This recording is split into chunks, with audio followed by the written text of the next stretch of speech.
Hello students, welcome to the online classes of Shiv Gopal Vidya Mandir. आज हम class 7th की English की किताब हनी कॉम का फर्स्ट चैप्टर 3 क्वेश्चंस स्टडी करेंगे।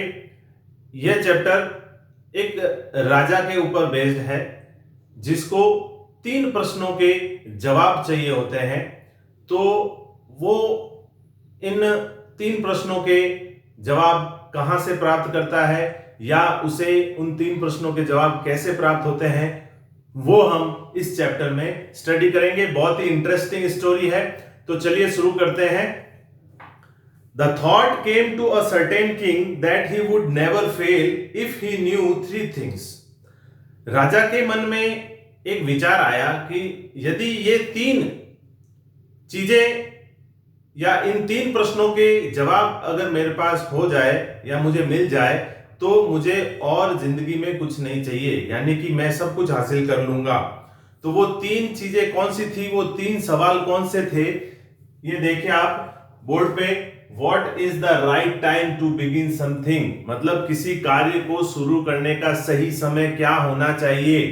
दूसरा प्रश्न, which people should he listen to, मतलब किसी कार्य को करने के लिए उसे किन लोगों की सहायता लेनी चाहिए, मतलब कौन से ऐसे सही लोग हैं जिनकी सहायता करे तो सहायता ले जिससे कि उनका कार्य सफल हो जाए। What is the most important thing for him to do, मतलब उसके लिए कौन सा ऐसा कार्य है जो वो करे, मतलब कि ऐसा कौन सा कार्य है वो करे जिससे जिससे कि उसके लाइफ में जो है सभी चीजों की उसको प्राप्ति हो जाए। मतलब 3 चीजें, एक तो काम करने का सही समय क्या होना चाहिए, काम के लिए किन लोगों की हेल्प करनी चाहिए और कौन सा काम करना चाहिए। सिंपली अगर आप लैंग्वेज में समझे तो 3 प्रश्न कौन से हैं, काम करने का सही समय, काम करने के लिए किन लोगों की जरूरत लेनी, मतलब किन लोगों की जरूरत हो या किन लोगों की हेल्प लेनी चाहिए और कौन सा काम करना चाहिए। ठीक है, आगे रीड करता हूं मैं सेकेंड पैराग्राफ में। The king therefore sent messenger throughout his kingdom promising a large sum of money to anyone who would answer these 3 questions. तो इसलिए क्या करता है, उन 3 सवालों के जवाब जानने के लिए वह अपने मैसेंजर, संदेशवाहक जो होता है, उसको भेजता है और साथ में एक प्रॉमिस करता है कि जो भी इन 3 सवालों के जवाब देगा मैं उसे उपहार स्वरूप बहुत अच्छी रकम दूंगा। यानी एक उपहार की घोषणा करता है कि जो भी इन 3 सवालों के जवाब देगा मैं उन्हें अच्छा उपहार दूंगा। Many wise men came to the king but they all answered his questions differently. कई विद्वान राजा के पास आए लेकिन सबके जवाब अलग अलग थे। मतलब जो भी विद्वान राजा के पास आए उन्होंने अपने अपने बुद्धि के अनुसार राजा को इन प्रश्नों के उत्तर दिए। In reply to the first question के रिप्लाई में कौन से आंसर आए। फर्स्ट क्वेश्चन क्या था, what is the right time to begin something, मतलब कार्य शुरू करने का सही समय क्या होगा। इसके लिए विद्वानों ने क्या उत्तर दिए वो देखिए आप। In reply to the first question some said the king must prepare a time table and then follow it strictly, मतलब कुछ विद्वानों ने कहा कि राजा को एक समय सारणी बना लेनी चाहिए जिससे कि वो काम सही और सही समय पर कर सके, है ना। अब हम जब भी किसी को सजेशन देते हैं कि भाई आपको काम कैसे करना है, जैसे हम टीचर्स आपको सजेशन देते हैं कि आपको टाइम टेबल बना के इस टाइम के अकॉर्डिंग आपको ये काम करना चाहिए, तो कई विद्वानों ने ऐसा भी कहा कि आपको जो है टाइम टेबल बना लेना चाहिए और उस टाइम टेबल को ही फॉलो करना चाहिए, उसके अनुसार ही आपको काम करना चाहिए।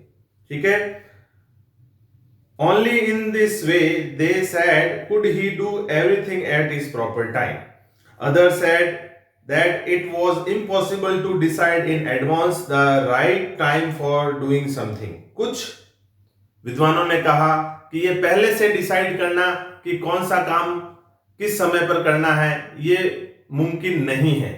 ठीक है, the king should notice all that was going on, avoid foolish pleasure and always do whatever seem necessary at that time. तो कई विद्वानों ने यह भी कहा कि उस समय या कौन सा सन नेसेसरी है उसी कार्य को करना चाहिए। और कई लोगों ने यह भी कहा कि जो है राजा को अपनी सुख सुविधाओं को छोड़कर और अपने कार्य करने के तरीके पर ध्यान देना चाहिए। Yet others said that the king needed a council of men, wise men, who would help him act at the proper time.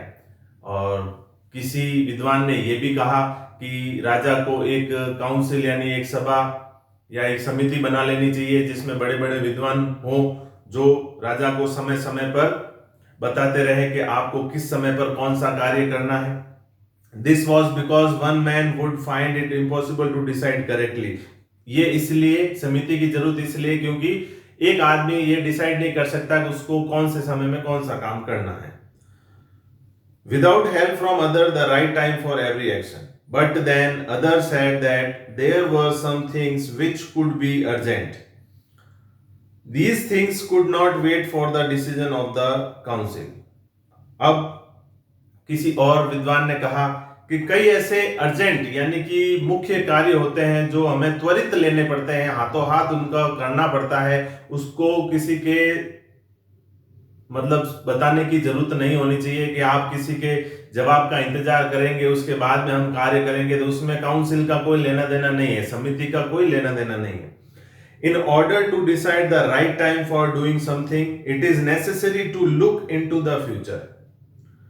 And only magician could do that. The king therefore would have to go to magician. तो काफी विद्वानों ने यह भी कहा कि only magician could do that, यानी ऐसा मजिशियन ही कर सकते हैं यानी जादूगरी कर सकते हैं, इसलिए राजा को जादूगर के पास जाना चाहिए या जादूगरों से हेल्प लेनी चाहिए।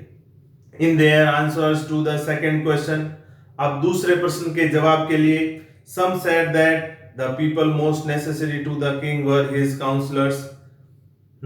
Others said the priests, a few others choose the doctor. तो कई लोगों ने सलाह दी कि आप समिति के सदस्यों की सलाह लें, कईयों ने ये सलाह दी कि आप जो मंदिरों में पूजा करते हैं ब्राह्मण उनकी सहायता लें, कईयों ने डॉक्टर की सहायता लेने की बात कही। And yet others said that his soldiers were the most necessary. कईयों ने योद्धाओं को भी जरूरी बताया कि आपको कार्य करने के लिए योद्धाओं की भी हेल्प लेनी चाहिए। टू द थर्ड क्वेश्चन, अब तीसरे सेकंड क्वेश्चन का कोई इतना प्रॉपर अच्छे से जवाब नहीं आया। अब तीसरे क्वेश्चन का क्या जवाब मिलता है ये देखिए। To the third question, some said science, other choose fighting and yet other religious worship. तो किसी ने साइंस को अपनाने का बोला, किसी ने फाइटिंग यानी लड़ाई के बारे में बोला, तो किसी ने रिलीजियस वर्शिप के बारे में बोला, पूजा पाठ की बात कही। ठीक है। As the answer to these questions were so different, the king was not satisfied. तो ये सारे अलग अलग जवाब सुनकर राजा को संतुष्टि नहीं हुई। एंड गेव नो रिवार्ड, और राजा ने किसी को कोई भी रिवार्ड यानी कोई भी उपहार नहीं दिया।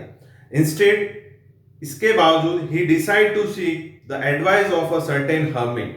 हर्मिट साधु होता है जो जंगलों में रहता है। तो राजा ने निश्चय किया कि जंगल में हर्मिट है, उन हर्मिट से वो बहुत विद्वान है, मैं उनसे हेल्प लूंगा और अपने 3 सवालों के जवाब जानने उनके पास जाऊंगा।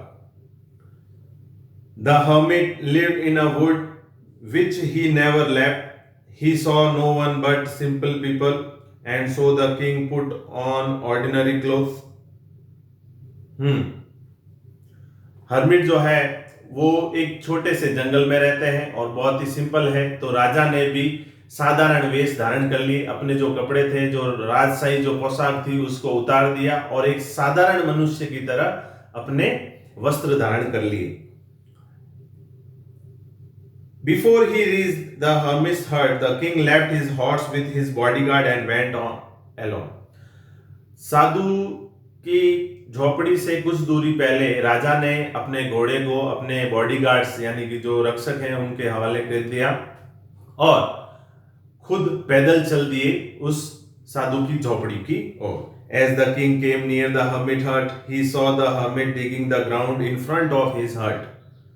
जैसे ही राजा साधु की झोपड़ी के पास पहुंचे और उन्होंने देखा कि साधु जो है अपनी झोपड़ी के सामने फावड़े से कुछ खोद रहे थे, मतलब सामने कुछ छोटा बगीचा था, उस बगीचे में कुछ क्यारियां वगैरह खोद रहे थे फावड़े से। He greeted the king and continue digging the hermit.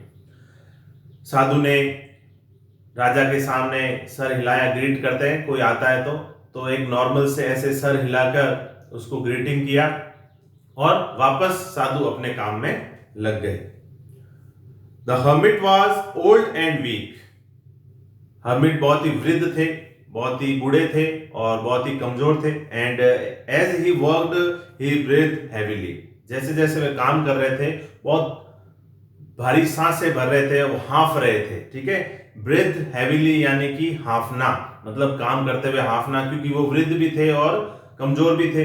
The king went up to the hermit and said, I have come to you wise hermit. विद्वान, मैं आपके पास आया हूं to ask you to answer 3 questions. मैं आपसे 3 प्रश्न पूछने आया हूं। How can I learn to do the right timing at the right thing at the right time. मतलब कौन सा समय मैं अपने कार्य के लिए चुनूं जो सही हो। Who are the people I need most. उस कार्य को करने के लिए मुझे कौन से लोगों की जरूरत पड़ेगी और कौन सा कार्य मेरे लिए महत्वपूर्ण होगा, ठीक है। वही सवाल 3 जो मैंने बोर्ड पे लिखे हैं आपके सामने, यही राजा ने हर्मिट यानी साधु से पूछे। The hermit listen to the king but did not speak. Hermit ने, साधु ने राजा के तीनों सवाल सुने लेकिन उसका कोई जवाब नहीं दिया। ही वेंट ऑन डिगिंग, और वो अपने वापस जो है फावड़े से खुदाई करने लग गए। You are tired said the king. King ने हर्मिट से कहा, साधु से कहा कि आप थक गए होंगे। Let me take the spade. फावड़ा आप मुझे दे दीजिए और आपकी जगह मुझे काम करने दीजिए। थैंक्स। साधु ने कहा, धन्यवाद। Said the hermit giving the king his spade. राजा को फावड़ा देते हुए उन्होंने धन्यवाद कहा। Then he sat down on the ground, और साधु जो है वो कहां बैठ गए, उनको फावड़ा देकर जमीन पर बैठ गए। When the king had dug 2 beds, जब राजा ने 2 फावड़े मारे और 2 क्यारियां खोदी, he stopped and repeated his question. 2 फावड़ा मार के 2 क्यारियां खोदकर वो रुके और अपने तीनों प्रश्नों को वापस उन्होंने दोहराया। The hermit gave no answer. साधु ने कोई जवाब नहीं दिया, but stood up, stretching out his hand for the spade, and said, "Now you rest and let me work." लेकिन साधु खड़े हुए और अपना हाथ आगे किया और फावड़ा मांगने लगे कि आप दे दीजिए, आप रेस्ट करिए और मुझे ये काम करने दीजिए। But the king did not give him the spade and continued to dig. राजा ने उनको फावड़ा नहीं दिया और काम लगातार जारी रखा। 1 hour passed, 1 घंटा बीत गया। Then another, 1 घंटा और बीत गया। ऐसे ऐसे समय बीत गया। The sun went down behind the trees. अब सूर्य अस्त का समय हो चुका था। And at last the king stuck the spade into the ground and said, राजा ने उस फावड़े को वहीं जमीन पे रखा और राजा से कहा, साधु से कहा, I came to you wise man, विद्वान, मैं आपके पास 3 सवालों के जवाब जानने आया हूं। If you can give me no answer, यदि आप मुझे जवाब नहीं दे सकते, tell me so that, आप मुझे बताइए जिससे कि मैं वापस अपने घर जा सकूं। Here comes someone running, said the hermit. उतनी देर में साधु ने कहा, देखिए वो कौन दौड़ता हुआ आ रहा है। The king turned round, जैसे ही राजा घूमे और देखा, saw a bearded man running toward them. एक दाढ़ी वाला पुरुष उनकी तरफ दौड़ता हुआ आ रहा था। His hands were pressed against his stomach. उनका एक हाथ, उस दाढ़ी वाले पुरुष का एक हाथ उसके पेट पर रखा था। From which blood was flowing, और वहां से खून बह रहा था। When he reached the king, he fainted and fell to the ground. जैसे ही वो राजा के नजदीक पहुंचा और वहां आके बेहोश हो गया और जमीन पर गिर गया। The king and the hermit removed the man's clothing and found a large wound in his stomach. राजा ने उसके कपड़े हटाए पेट के पास से और देखा कि पेट पर बहुत बड़ा घाव था। The king washed and covered it with his handkerchief. राजा ने अपने रुमाल से उस घाव को साफ किया और ढका।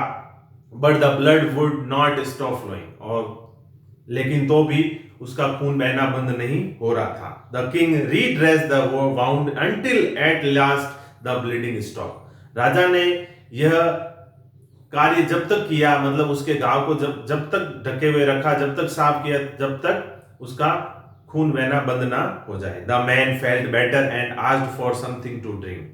थोड़ी देर बाद वह आदमी जो दौड़ता हुआ आया था, जिसके पेट में घाव था, वो थोड़ी देर बाद में अच्छा उसको फील होने लगा, मतलब थोड़ा होश में आया वो, और उसने कुछ पीने के लिए मांगा। The king brought fresh water and gave it to him. राजा पानी लेके आए और उसे पानी पिलाया। By this time the sun had set and the air was cool. और जब तक सूर्य अस्त हो चुका था और मौसम भी ठंडा हो चुका था। The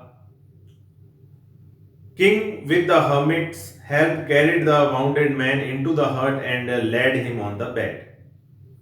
The man closed his eyes and lay quiet.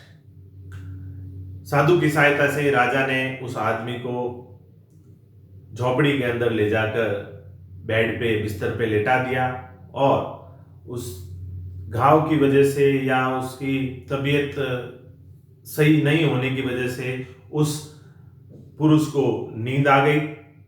The king tired, राजा खुद भी थक चुके थे, by his walk and the work, पैदल चल के आए और प्लस साथ में साधु के यहाँ काम किया, उस कारण से वो थक चुके थे। Lay down on the floor and slept through the night, और उनको भी नींद आ गई और वो सो गए। When the woke he was several minute before he could remember.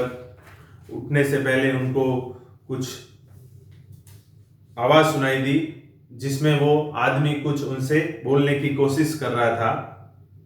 Forgive me said the bearded man in a week voice. एकदम धीमी आवाज में उस आदमी ने राजा से कहा, मुझे माफ कर दीजिए। फॉरगिव मी, फॉरगिव का मतलब होता है माफ करना। When he saw the king was awake, I do not know you and have nothing to forgive you for, said the king. राजा ने कहा, मैं आपको जानता ही नहीं हूं, तो मैं किस कार्य के लिए आपको माफ करूं। You do not no me but I know you. उस आदमी ने, उस दाढ़ी वाले पुरुष ने कहा, आप मुझे नहीं जानते लेकिन मैं आपको जानता हूं। I am that enemy of yours who swore revenge on you because you put my brother to death and seized my property. मैं आपसे बदला लेने की कसम खा के आया था, क्योंकि आपने मेरे भाई को मार दिया था और मेरी सारी प्रॉपर्टी को आपने अपने कब्जे में ले लिया था। सीज्ड यानी कि अपने कब्जे में ले लेना, ठीक है। I knew you had gone alone to see that hermit and I made up my mind to kill you on your way home. मुझे पता चला कि तुम हर्मिट के पास, साधु के पास जा रहे हो, तो मैंने अपना माइंड सेट कर लिया कि जब तुम वापस लौटोगे उस समय मैं तुम्हें मार दूंगा। But the day passed and you did not return. लेकिन दिन बीत गया, मैं जंगल में छुपा हुआ रहा, लेकिन तुम वापस लौट कर नहीं आए। So I left my hiding place and I came upon your bodyguard.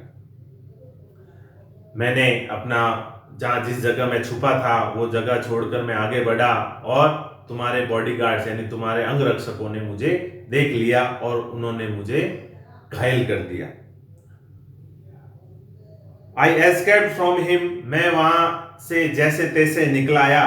From him, but I should have died if you had not dressed my wound. मैं वहां से जैसे तैसे निकल आया, यदि आप मेरी सहायता नहीं करते तो मैं यहाँ पे मर जाता। I wish to kill you, मैं आपको मारना चाहता था। And you have saved my life, और आपने मेरी जान बचा दी। नाउ इफ आई लिव, यदि मैं जिंदा रहा, I will serve you as you most faithful servant and will order my sons to do the same for give me. यदि मैं जिंदा रहा तो मैं जिंदगी भर आपकी सेवा करूंगा, आपके नौकर, आपका एक वफादार नौकर बन के रहूंगा, और यही बात मैं अपने पुत्रों से भी कहूंगा, इसलिए आप मुझे माफ कर दीजिए। The king was very happy to have made peace with his enemy so easily. राजा अपने दुश्मन के साथ शांतिपूर्ण व्यवहार से बहुत खुश हुआ and to have won him over as a friend, और उनका अच्छा दोस्त भी बन गया. He not only forgave him but said he would send his servants and his own doctor to look after him. उन्होंने, राजा ने उस दाढ़ी वाले पुरुष को माफ कर दिया और उसे अपने चिकित्सक के पास इलाज करने के लिए भेजना को भी कहा. And he promise to give back the man his property, और उस आदमी की जो प्रॉपर्टी राजा ने अपने कब्जे में कर रखी थी उसको भी वापस लौटाने का वादा कर दिया. Leaving the wounded man the king went out of the hut and looked around for the hermit. उस दाढ़ी वाले पुरुष के पास से निकलते जैसे ही राजा झोपड़ी से बाहर आया और उसने इधर उधर देखा, किसकी तलाश में? साधु की तलाश में, कि साधु उसको कहीं नजर आ जाए तो वो अपने सवालों के जवाब उनसे पूछ पाए. Before going away he wished once more to get answer to his questions, है ना. जैसे साधु अगर दिख जाए तो मैं निकलने से पहले उनसे मेरे जवाब ले लूं. The hermit was on his knees sowing seeds in the beds. तो साधु उनको दिख गए, राजा को. वो जो पहली शाम को जो उन्होंने क्यारियां खोदी थी उन क्यारियों में वो साधु जो है बीज बो रहे थे. That had been dug the day before. The king went up to the hermit and said, "For the last time I beg you to answer my questions." Wise man, विद्वान, मैं अब अंतिम बार आपसे अपने सवालों के जवाब मांगने आया हूं.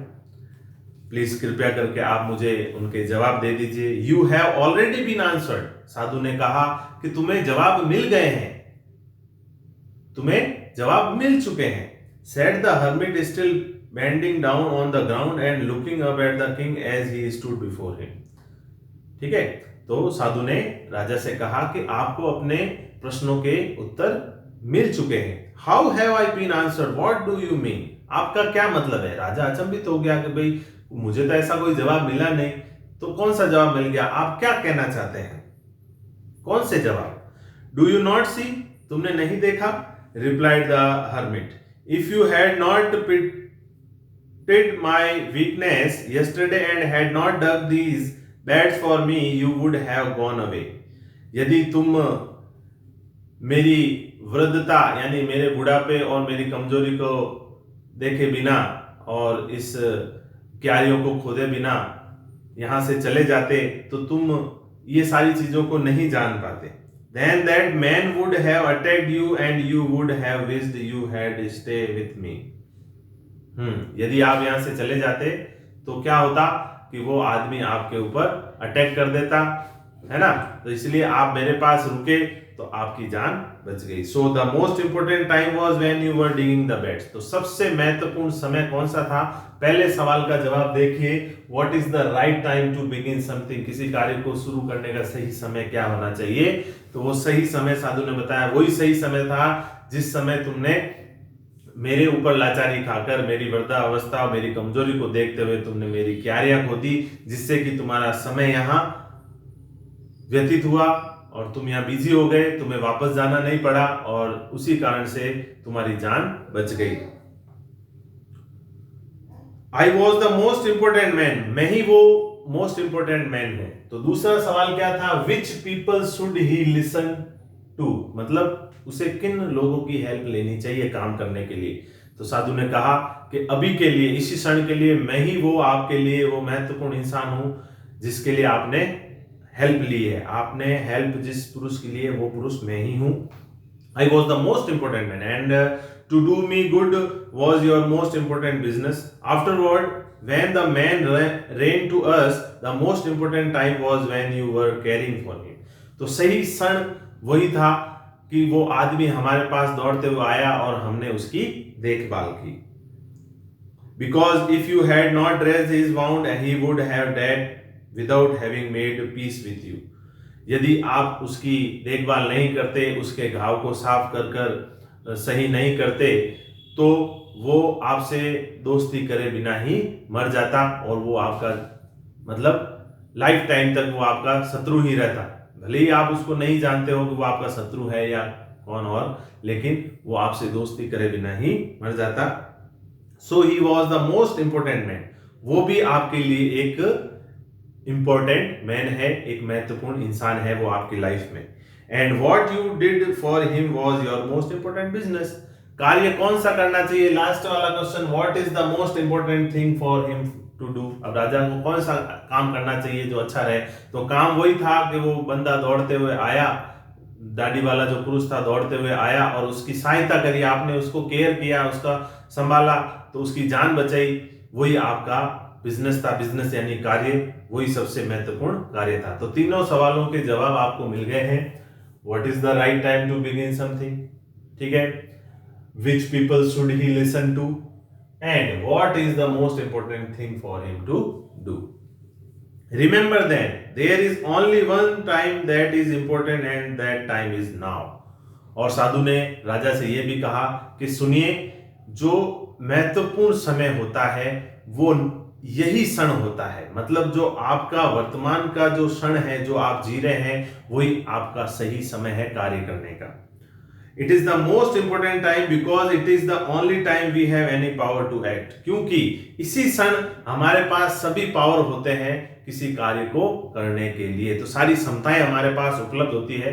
तो सही क्षण यानी कि जो समय आपका अभी जस्ट अभी चल रहा है, वही सही समय है आपके कार्य करने का, ठीक है। तो इस बात से एक और चीज मैं आपको कहना चाहूंगा कि यदि आप किसी भी कार्य को इसी क्षण कर लें तो वो सबसे बेटर होता है।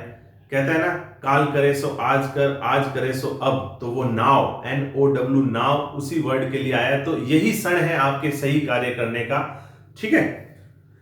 The most necessary person is the person you are with at the particular moment. उस क्षण, जिस क्षण आप कार्य कर रहे हैं, उस क्षण आप किस पुरुष के साथ हैं, कौन सा व्यक्ति आपके साथ है, वही व्यक्ति आपके लिए मोस्ट इंपॉर्टेंट है, ठीक है। For no one knows what will happen in the future.